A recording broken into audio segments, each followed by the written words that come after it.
Fantastic. Great news. Okay, well, we're at noon, so I'm going to go ahead and read my intro. Um, I really appreciate you guys coming to our first FADC Tuesday training for 2026. Um, I am Sarah Nickum, I'm a Food and Ag Development Center Director and Business Development Officer with Great Falls Development Alliance. The FADC network is a technical resource with centers spread across the state of Montana to support food and ag businesses with planning support, funding opportunities, and access to Department of Ag programs. So this webinar series is meant to be a free offering to share information about tools and innovative businesses in the region. And my hope is just that whether you're watching live or learning from our recordings after the fact, that you'll be able to learn something that helps support your food and ag business or just be inspired with how you interact with our food system. And today we are very lucky to have Lyndsay Laursen from the Montana Food Hub. She's the director of the Montana Food Hub, which is based in central Montana here in Great Falls, but interacts with food hubs all across the state. And she has an update for us about their operations as of this summer.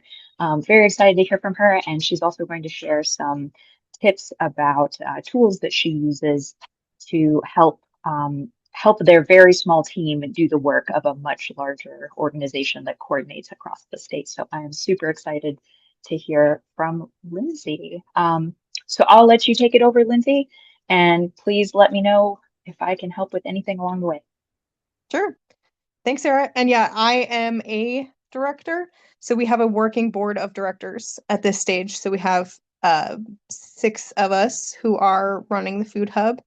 Michael Viteri of 2J's and I have been on this project the longest. And I think we're at the 7-year point that we've been working on this project. So it has been a slow and thoughtful and deliberate process to get us to here. But we're really excited that we are a year into our incorporation. So we have been functioning as a business for pretty much a year now. And that means we're doing all the things that new businesses do. Co-ops have some extra pieces, right? Because as a co-op, we had to plan a little differently and we had to set it up a little differently.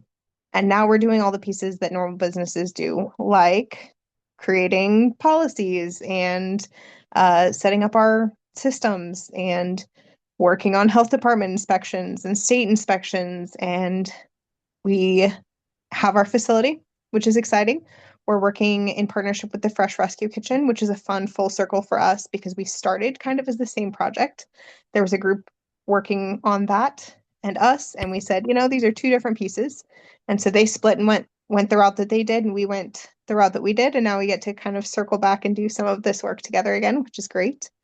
So just working through getting all those things set up, getting our producers onboarded on our software platform, and being ready to start moving food hopefully this season if all goes well with our inspections and licensing. So it's super exciting. And what we created, for those of you that don't know, is one, it's a food hub. And a food hub is just a point where a bunch of sides of food systems kind of all come together. And they all look wildly different. And it's kind of a cool model for that reason. It's also a co-op, which means it's owned by the people who are using it.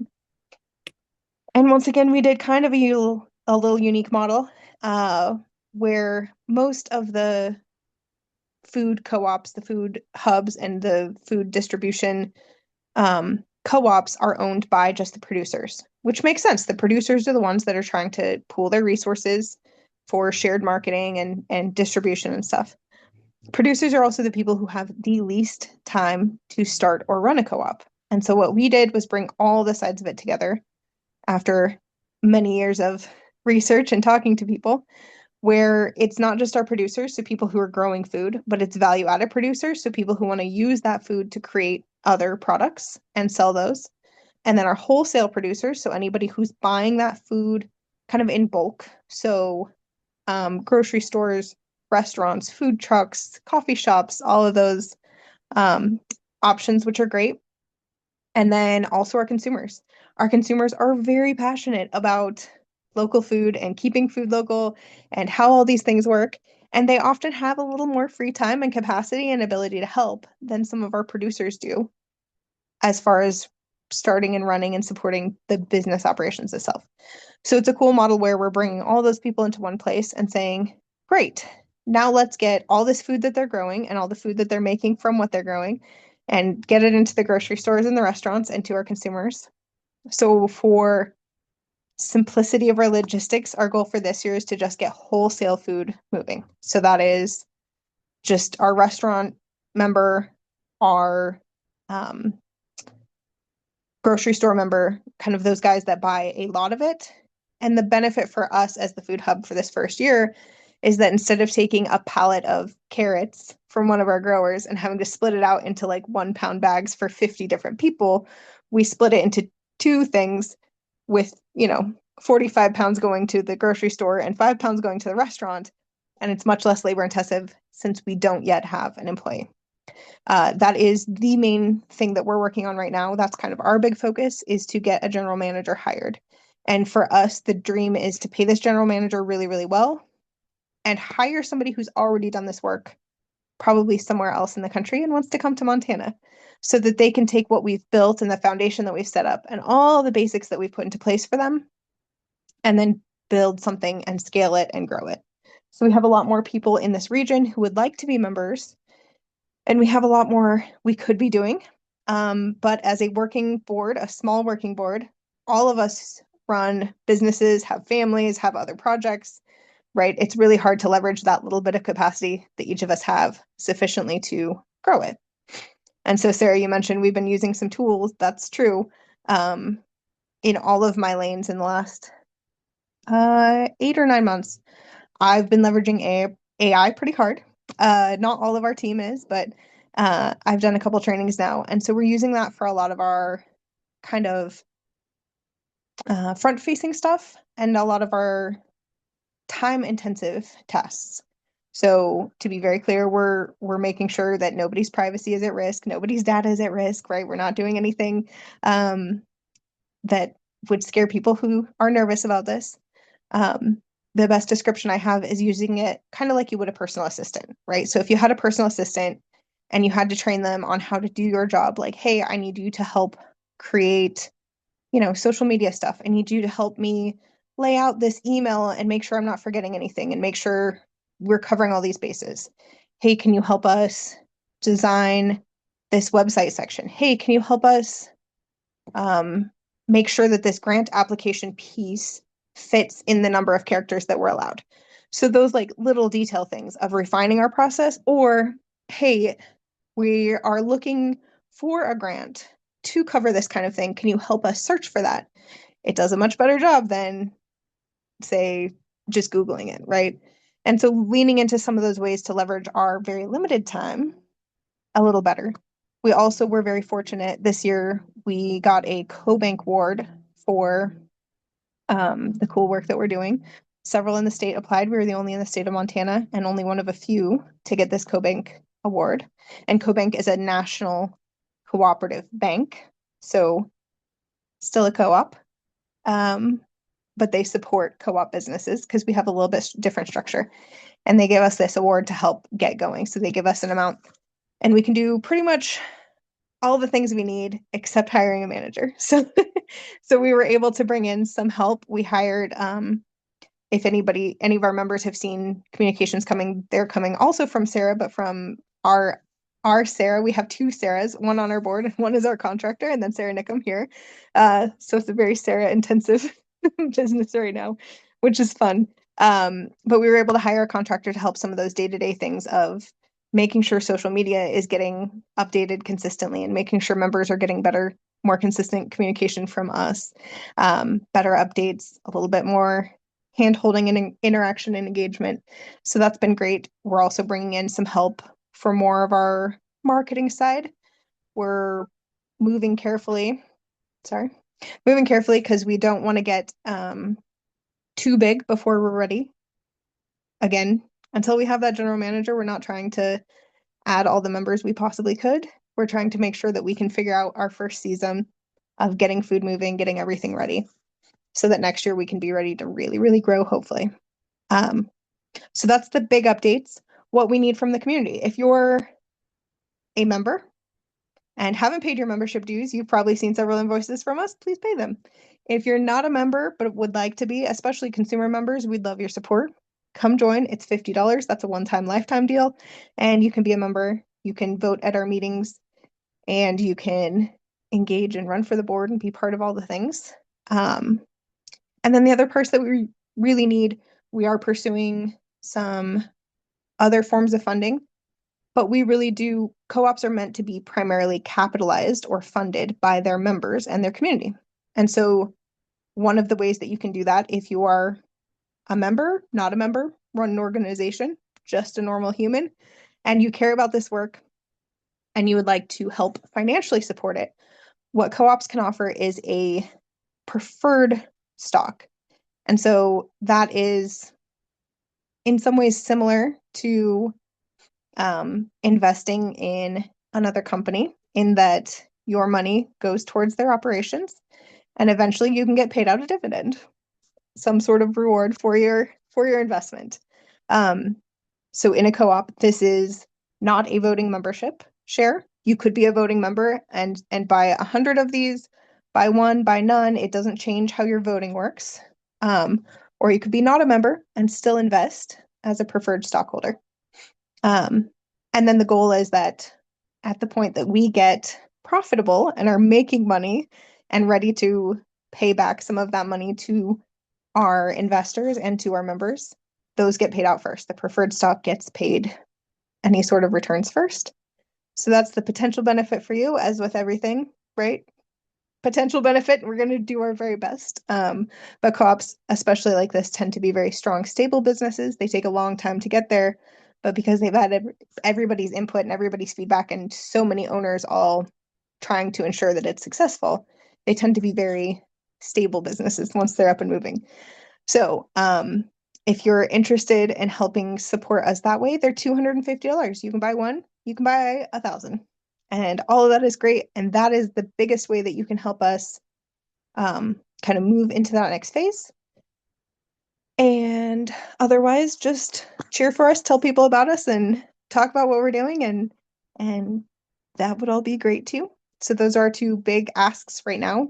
Go like our social media and follow us and check out our website, Montana Food Hub, all spelled out, montanafoodhub.com for now. And yep, those are our big updates and kind of where we're at. Sarah, what questions do we have? Um, you said you guys are, still doing the co-op structure. How does the co-op structure in the food space differ maybe? And maybe it doesn't. But how does this, structure function for a food organization, as opposed to any other ag or otherwise, organizations that might choose that structure? Yeah, so co-ops all around the world, it's one of the oldest business, like modern business structures. And they all follow the same 7 guiding principles where it's all about concern for community and cooperation among co-ops. Each member gets one vote. It's democratically controlled. It's funded primarily by your members, ideally. So those 7 principles, which are all over our website, are kind of universal. And there's a lot of the language that is the same, right? Members or member owners. We're seeing some changes around that because a lot of, your Costco's and Sam Club have a membership and you pay for a membership, but it's not the same because you're not an owner and you're not voting for it. So those co-op pieces are fairly similar, whether you're Mountain View Co-op or a credit union or we have a co-op in Belgrade that does high-end metal fabrication. They're a worker co-op, right? So a lot of those basics are all the same. And so it's just how we're applying that business model that makes us unique.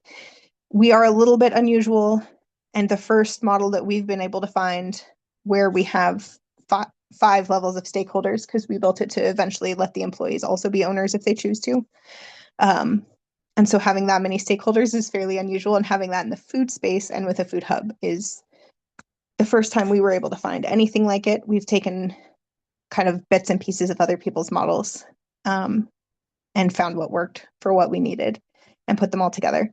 So the goal from the beginning has been to create a model that people could replicate if they wanted in other parts of the state or other parts of the country to go, okay, there's a lot of this that makes sense. We need these parts. We don't need these parts. And now we can roll. And then, versus food hubs that are like Western Montana growers, they're fantastic. They've been around 25 plus years, right? They do a great job of very similar work. They're aggregating, they're distributing, but their membership looks very different. It is just a few of their producers who own it. And then they've opened it up to have other types of members that can use it. And so we wanted it to be something that everybody who really cared about having access to it was able to not just utilize, but own and have a vote and have a stake and be able to really be involved in. That answer your question? Yeah, no, that's helpful. What's been the response so far from your producer members? And I know you guys haven't done a ton of full scale operation yet. But yeah, how has it been working with the producers so far? Yeah, it's been pretty exciting to see. We have a long list of producers that have said, yes, we're interested, but not yet. Like, let's see how it goes first, which is fair. We're asking them for a pretty decent investment for all of our business memberships right up front to say, yeah, we're going to do this. Let's build it together. Right now we have Charlie of CNS Produce up in kind of the Loma area, Big Sandy area, who grows some heirloom corn varieties plus some vegetables and some other cool stuff. And he said, heck yeah, we love this. He's had a lot of support, and we've had a lot of support from the Quinn Institute up there, and all the research and the work that they're doing. And so they're hanging out with us and answering questions and feeding back and forth ideas and suggestions, which is great. And then we'd have two colonies who are members. One is Pleasant Valley, who's already had a great reputation, great business relationships here in town. And the other is a brand new one. They just split off. They're up in Loma. They're split off from a colony in Shoto. And same thing, we've had good relationship with them. Some of our members have had good relationships with them. And so those are our three main producers. And then Smoot Honey also just joined us, which is super exciting because they have a really long history and a really unique model. And they're excited to just support and be part of what we're doing. And then the rest are all waiting, which is fair. We've been very upfront, especially with our business members, that like, hey, this is what we're planning. This is what we've built. This is where we're at. We want you to join when you're ready and when it makes sense. So all of our current members are in a position where they have produce, but they also have other relationships and places that they have been selling. We were very upfront with, we want you to be flexible with us and we want to be flexible with you, and let's figure it out together to see how we get all this moving so that next year it's a lot smoother. The owner of 2J's being one of our kind of founders and OGs in this process has been huge for us. We built our business plan that we incorporated with just around the amount of like local food purchasing that he did on average in any given year, so that we knew, okay, if he was the only one buying it and 2J's was the main way we were figuring out how to get it in the communities, then we can still get started there. We have a couple others now as well, which is great. So the community will mostly see it coming through those venues for the first year. We have left it open. There's a possibility that we could choose that our retail customers, our consumer members, could also order. So if that's something you're super passionate about and you want to be able to order, let us know. We would love the feedback because you're an owner too, right? We want to hear how much that matters to you. As a working board, we're still balancing those logistics. And so maybe that looks like, hey, if you really, really, really want to be able to order food too, we'll let our wholesale orders go in first. And then anything that doesn't get sold, we'll open it up to our retail members. But then you have to come help us with packaging it until we can get somebody in for that. So lots of fun options. Yeah, as you're talking about that, I wonder if you could, if you're comfortable with it, can you speak to, your dedication to your vision, how you kind of keep the ball rolling. As you've said, this is a stakeholder driven process. You're very open to hearing feedback from everyone, making it work from them or work for them, and kind of building the plane while it's flying. But you seem very confident. I know your board is very passionate and everyone's dedicated to the mission. How do you, how do you stay kind of on track with so many moving pieces? How do you guys keep that Um, for me, my mom has told me since I was little that I am very stubborn. So sometimes you got to get your kids to channel that stubbornness into something useful, right? But we've had the support, ongoing support of Montana Cooperative Development Center since very early on. Tracy there was the reason that I even knew that the co-op model was possible. She was the one who um, told us that it was even an option to have a multi-stakeholder model. And so she and her team have been very instrumental in guiding us and supporting us and getting us to this point. And now that we're incorporated, we're part of the Montana Council of Co-ops, which is also in the same office. It's still Tracy. She actually hired me because I had spent so much time giving her gray hairs, which is fair. And so now I work part-time on that side, kind of supporting all the co-op businesses. And so just seeing what else is going on in co-ops in Montana has been really exciting to keep us motivated and see what we could be doing and where the gaps still are, and how we get to be a part of it, working with the other co-ops across the state and some of the other emerging and existing food hubs and food distribution co-ops across the state for, you know, what role are each of us wanting to play? How do we all want to interact together? What do we want to do, not just locally in our own little corners, but big picture? How do we want to change the face of food systems in Montana? Um, those conversations have really kept us fueled and moving and on track. And then the members that we have that are engaged, there are a few of us who have been on here a long time, and then others on our board who have kind of rotated through, right? Each person comes for the season that they're there, and then we get in somebody new and fresh and excited.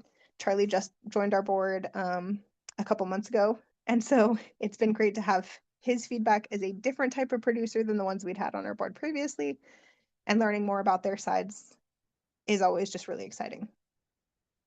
So we're keeping it moving, but we love hearing from our members about what matters to you and what you're excited about, and hey, why haven't we heard from you? Like all of it. Just stay engaged with us because this is your co-op. We're your board. We're here to represent you. We're here to do the work for you, but also with you. So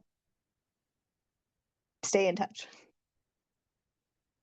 I'll save my question about the best way to get in touch with you for the end, because I do have one more question. You were talking about a general manager and just how big of a workload that is. I wonder if you could speak a little bit more about all the things that that person will do, how it's going to make a difference, and just like getting the food hub moving.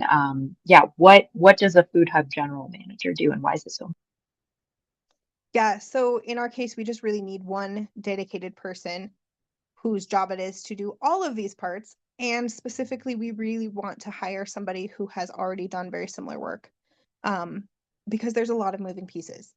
We're talking platform management, like actually handling the operations, making sure everybody gets their, um, hey, this is what we have to sell, and that everybody who needs to gets a chance to order, and that the orders all show up on time and everything gets tracked, all the financial side that you would have in any business. Relationships with all your producers, relationships with all your members, making sure everybody understands what's happening at every point, hosting events, hosting our annual meeting, um, making sure that everybody is getting a chance to do all the parts that they're supposed to, of voting, running for board positions, all that kind of thing. Coordinating with the other food hubs, coordinating with the other organizations. We've been having conversations with MontPECT, which is the Montana Partnership to End Childhood Hunger, formerly No Kid Hungry, and they're doing some work right around our region with their local schools, trying to figure out how to get more local food into those schools. And so we're trying to help them figure out like how we can be a part of the work that they're doing on that side, even though they may or may not actually be members by the time we get there, right? Like how do we interact with everybody? Where do we work within this food system? What options do we want to tackle? What options do we want to avoid? um, and so having that one person whose job it is to keep track of all those pieces, to hold on to everything, and to run the day-to-day operations of all that while the board can then step back into more governance, more policy, more high level. We're looking at the 30,000-foot view. We're paying attention to the big pieces. And then the general manager is interacting with us to keep those operations running every day, and all those individual relationships and memberships and transactions and financials. We need both. How how much do all of those pieces shift like on a day to day? Is there, can they ever, do you think, count on consistency, or is it pretty much, relationship management changing all the time? Touch points like day to day or even like morning to evening about product availability, um, like changes to orders, maybe substitutions. How, yeah, what does the moving pieces in that in the operation look like? Do they ever slow down or I don't know. I guess I'm asking a pretty broad question. No, you're good. So the former GM over at Western Montana Growers, Dave, we had a pretty good working relationship with him, and he's now moved over to Local Food Marketplace, which is the platform. So he might be a better one to ask what that looks like day to day, but he's been giving us some really good guidance and suggestions and feedback. We did pick a fantastic platform. Local Food Marketplace has run food hubs all over the country. They've been doing this a long time. It's who Western Montana Growers uses. It's who most of the others in the state are using. We've all kind of made a decision together to use the same platform so that we can communicate with each other too across the state. Um, so a lot of those pieces are built really well already, and it'll just be managing and keeping an eye on all those. We definitely need someone who likes a little bit of travel and managing relationships and going out and talking to people and touring farms. Like somebody who wants to be out doing this work would be important, because there's going to be some level of, it'll never be boring, but after the first couple of years, hopefully it gets into a place where there is some rhythm to it too, and there is some kind of consistent flow over the course of the year through those seasons and everything that has to happen. And that will be their job. Our board is working really hard to find the funding to guarantee 2 years of good pay, travel, moving expenses, all the things that they'll need to get here and get going. And then it will be their job to make sure that everything's running in a way that they can keep paying themselves. So What's your vision for like kind of the niche that this the food hub and its operation, the connection with local food marketplace, what is that going to do for the food system from this region and connected with other parts of the state? yeah, so the big gaps we identified was that there isn't a lot of distribution option. Like if you're a small to medium sized farm, which in Montana, medium size is still a, bigger farm than I think a lot of local food people picture. Um, you can either, there's like this farmers market direct to consumer level that you can do, or you have to be big enough to be selling to one of the big wholesale distributors who wants to buy in the, millions, not in the hundreds. And so there's this gap here where there just wasn't a lot of great options for, especially on this side of the state, like kind of the central part of the state, for those growers to scale. And so they were stuck doing everything themselves. Most of them were small farmers who were also working other jobs because they were growing all the food and selling all the food and managing all the customer relationships and trying to pay their own bills. And this was never going to pay their bills completely. So they're also working other jobs. We want them to have the option to grow into whatever size in this middle that they want, where they can do this full time if they want. And this can be a living wage, functional business that pays them and pays employees when they need them, and that they can still be profitable and run like a business and not have to have other jobs to support it. We want them to be able to grow as much food as they want to be growing, and us to be able to take it from there for them. Um, so addressing that gap was huge for us.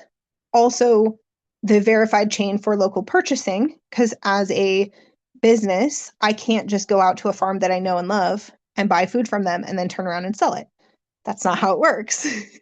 So having that verified chain, that way for the grocery stores, for the restaurants, for a food truck, for somebody who wants to be able to sell local food, or make a product with it, that was a huge gap too. There wasn't a lot of ways to start a food business outside of cottage food levels, right? If you want to just sell your grandma's salsa recipe at the farmer's market, you're fine. You can do that from wherever.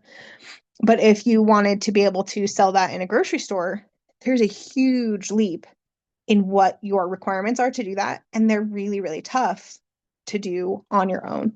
And so we're helping kind of provide some of that support. Eventually, long term, we will have space and kind of a way to help you with that facility that you'll need and all those pieces. So we're trying to identify or to fix and address those for our members.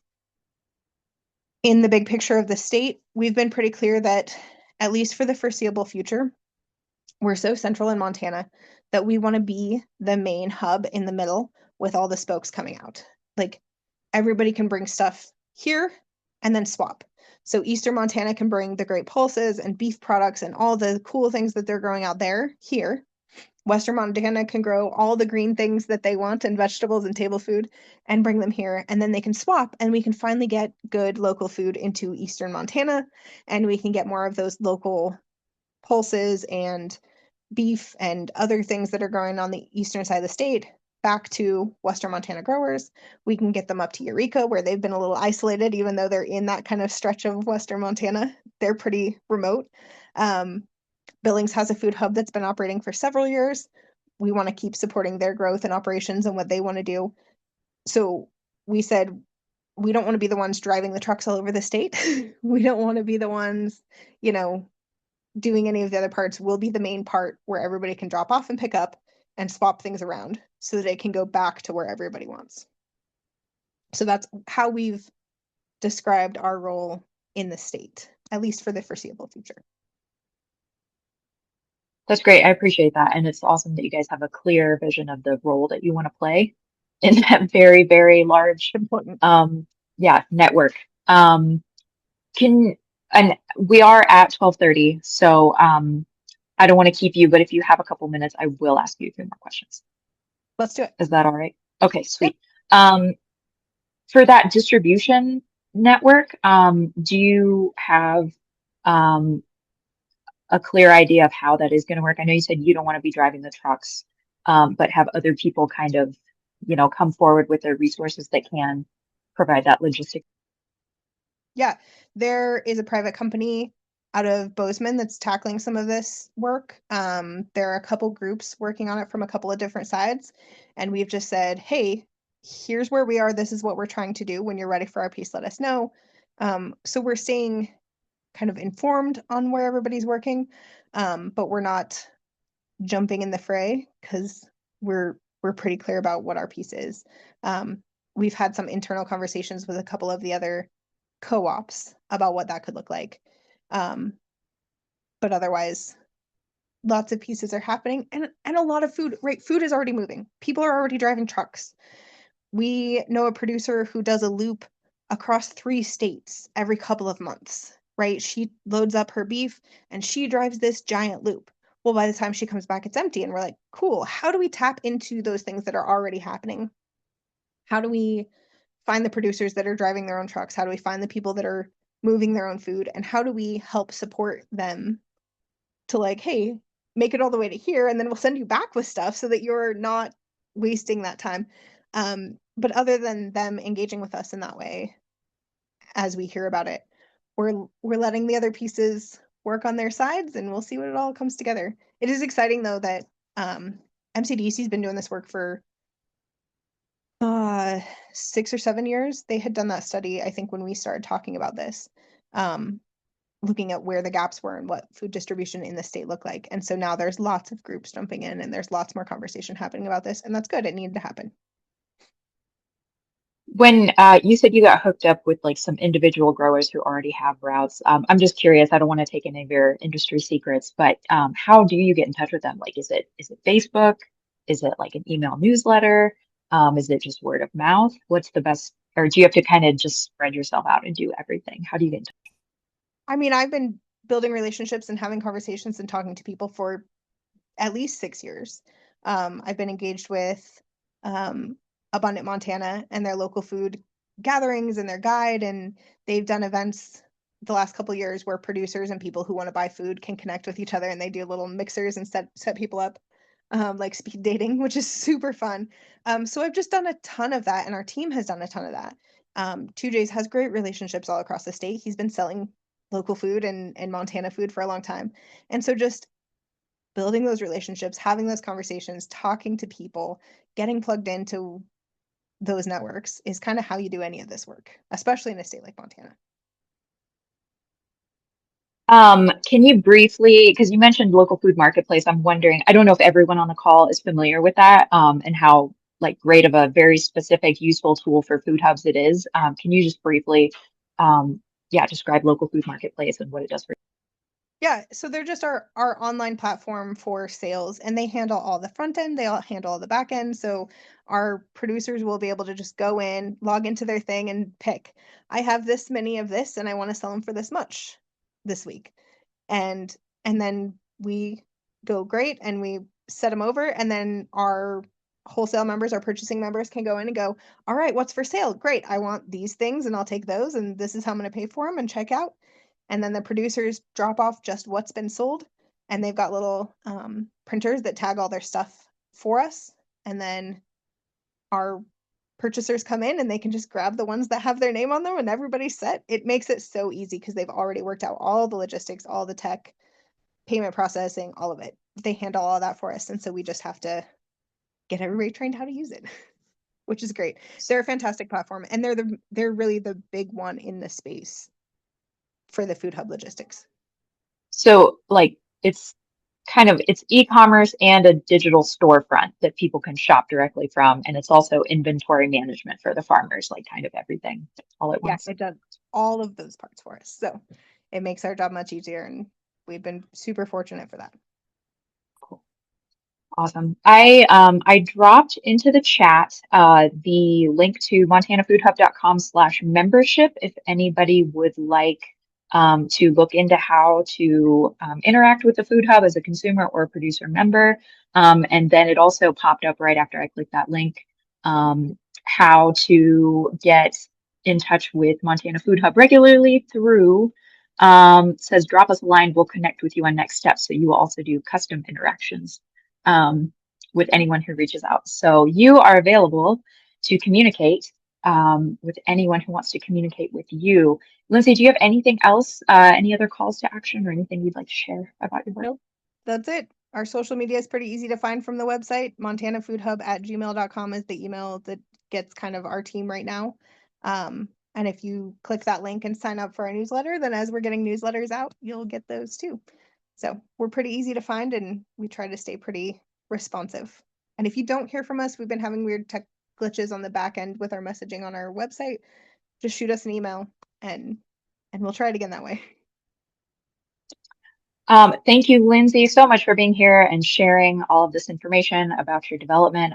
And thank you to our other two attendees for attending live. This is our first webinar for 2026, so I've definitely gathered a lot of info that we'll use to improve on the next one. But hopefully you learned plenty from this webinar and are excited for the next one. I believe we'll hold our upcoming Tuesday training on July 21st at noon. Also, if you're not signed up for the FADC newsletter that announces those trainings, you can reach out to me, Sarah, SARA, at growgreatfalls.org, and I'll make sure that you get connected with that. But I believe we are finished for now. Does anybody have any last minute questions? Feel free to drop in the chat or come off mute. Give that a few Yes, seconds. I do. I do. Thank you Okay. for doing this. Uh, just curious on the cooperative side, um, what it sounds like there's a need for membership, right? So are there any incentives that can be placed um, to get new members to join, right? I don't necessarily know that adding like two stocks instead of one, right, is feasible, but um, trying to get a certain threshold of membership to the point where you can really hit the ground running. Yeah. I don't know what that might look like in a cooperative structure, but um, just trying to get some of those people over the finish line, I guess. Thanks, Daniel. Always good to see you. Good to see you too. I know it's a small group. Right? Good to see you too. No, we fortunately with the access to the Fresh Rescue Kitchen and the cost barrier being kind of substantially removed for us. If we'd had to buy our own place and build out a whole warehouse and space and cold storage and all the things like we thought we were going to have to, we would have needed a ton more members and a ton more capital to get started. But because we have access to their space at a very reasonable price while we're getting started, we've been able to scale back and only have our handful of members on both sides, and we'll be able to get started just with that. And so while if somebody's ready to join, we are happy to have them. We're not actively pursuing growing our membership yet because we want to get through this first season with the smaller members and work out the logistics and figure out all the little stumbling blocks and glitches first. And then by next season, and as we have a GM in there to manage kind of all those interactions and all those moving parts, then we can scale out our membership. And I think that's the piece that a lot of our business members are waiting for, is for us to kind of be at next season. And so that just means we need to start with what we have, get it done for this year, get all the parts in place and pieces moving. And then by next year, it'll be its own cell because everything will be working. We'll know what that looks like. And I think that's the thing that they're all waiting for. So. Okay. That makes sense. Sustainable growth. I like it. Yes. Good job. Smarter, not harder, right? Good job. Thank you Thank you. for